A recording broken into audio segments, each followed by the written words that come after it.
You're sitting at a dinner table. Everyone's laughing at something, a joke, a reference, something that happened last weekend, and you smiled. You nodded at the right moment. But inside, you were somewhere else entirely. You were thinking about why people find that funny, about the social mechanics underneath the laughter, about 3 other things that the joke accidentally reminded you of. And then someone catches you drifting and says, "You okay? You're so quiet." And you say, "Yeah, I'm fine." But that's not quite true. And it's not quite false either. It's just complicated, like most things are for you.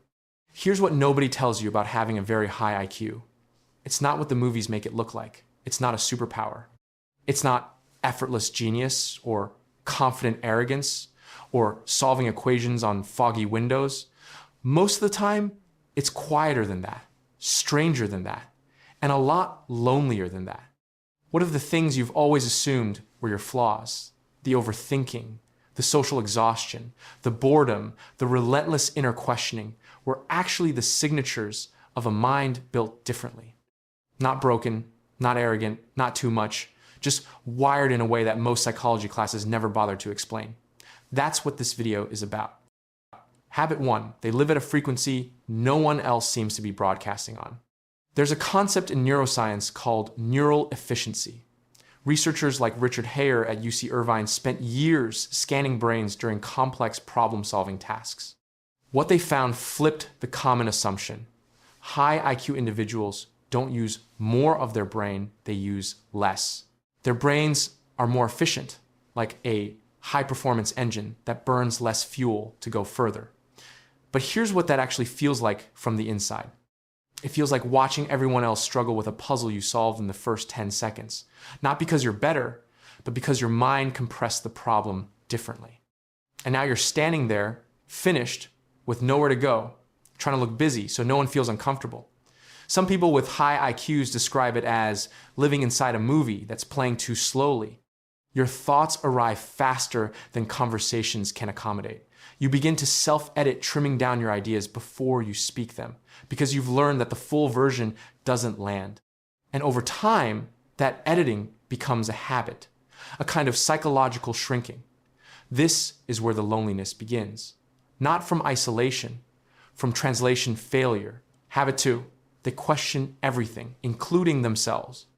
There's a group of people watching this right now who have never once felt confident about their intelligence, even though everyone around them quietly assumes they're the smartest person in the room. Psychologist David Dunning, of the famous Dunning-Kruger research, found something counterintuitive buried inside that data. The more genuinely competent someone is, the more acutely they perceive the gaps in their own knowledge. The more they know, the more they understand how much they don't know. So the brilliant person isn't walking around thinking, "I'm brilliant." They're walking around thinking, "I'm probably missing something," always. This creates a particular kind of inner life, a constant audit, a permanent background process, running in your mind, checking your conclusions, questioning your assumptions, second-guessing your instincts, not from insecurity, but from intellectual honesty.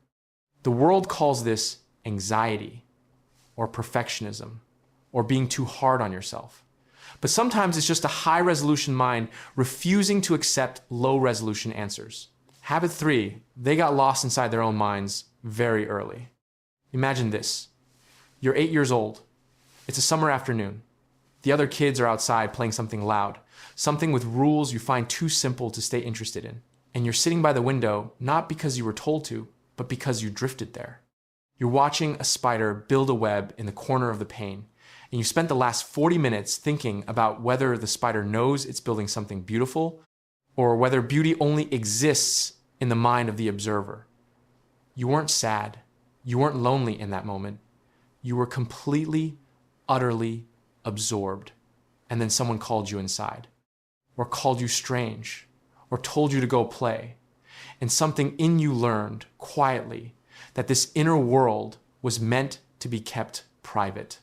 Psychologist Elaine Aron's research on highly sensitive and intellectually intense individuals found that this depth of processing starts early, very early. The child who asks, "But why does it work that way?" past the point where adults want to answer. The one who cries at things others shrug off. The one who seems too old for their age and then somehow also too young. That child is still in you, still watching spiders, still asking questions no one quite knows how to answer. Habit 4. The relationship with emotion is not what people expect.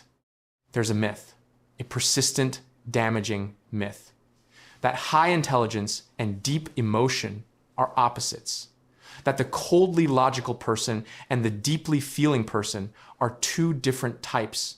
In plain language, highly intelligent individuals often feel more, not less. They feel injustice more sharply, beauty more piercingly, loss more completely. They pick up on subtext in conversations others miss entirely. They notice when someone's smile doesn't quite reach their eyes. They carry emotional information the way a hard drive carries data constantly, comprehensively, and sometimes at great cost to themselves. So they learn to contain it, to perform logic while feeling everything, and the performance is exhausting. Habit 5, they find most social interactions strangely draining. The experience of entering a social space and immediately, involuntarily processing it at a level of depth that most people around you are not operating at. You notice the power dynamics, the unspoken anxieties, the performance people are doing without realizing they're doing it. And you can feel yourself doing your own performance, calibrating your language, your humor, your pace to meet people where they are. That's what drains highly intelligent people in many social settings. Not the people, not the conversation, but the constant unconscious translation work between who they actually are and what the situation seems to require. And afterward, when you're finally alone again, you don't feel lonely. You feel restored. That silence is not emptiness. It is return. Habit 6, they have a complicated relationship with their own potential. This is the quietest one, the one they rarely say out loud. There are people watching this right now who live with a persistent, low-level sense of something unfinished.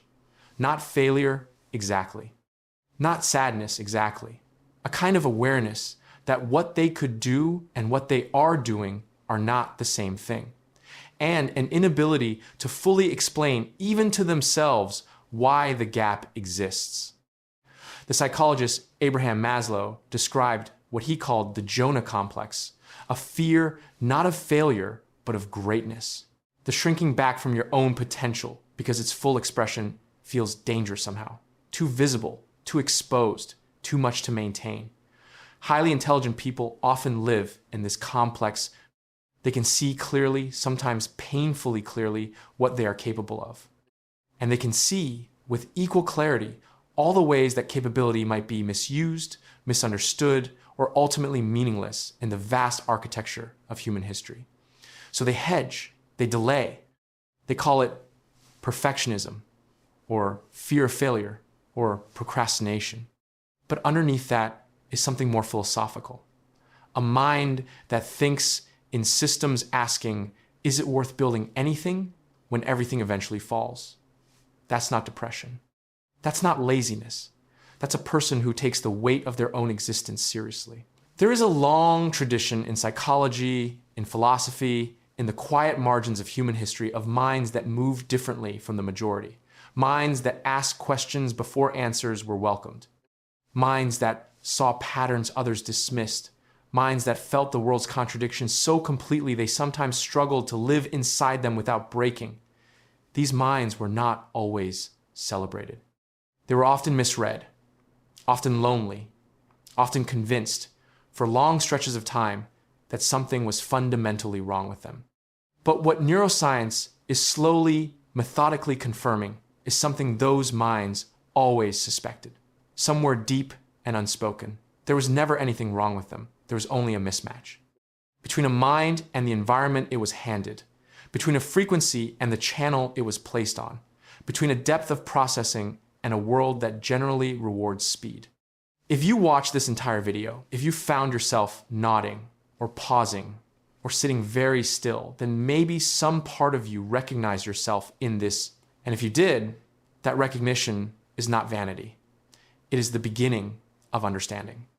Leave a comment below with just one word, the word that describes what it feels like to be inside your own mind most of the time. Not what you think it should feel like, what it actually feels like. I read them all. And if this video felt like someone finally speaking your private language, subscribe, because there's a lot more decoding to do.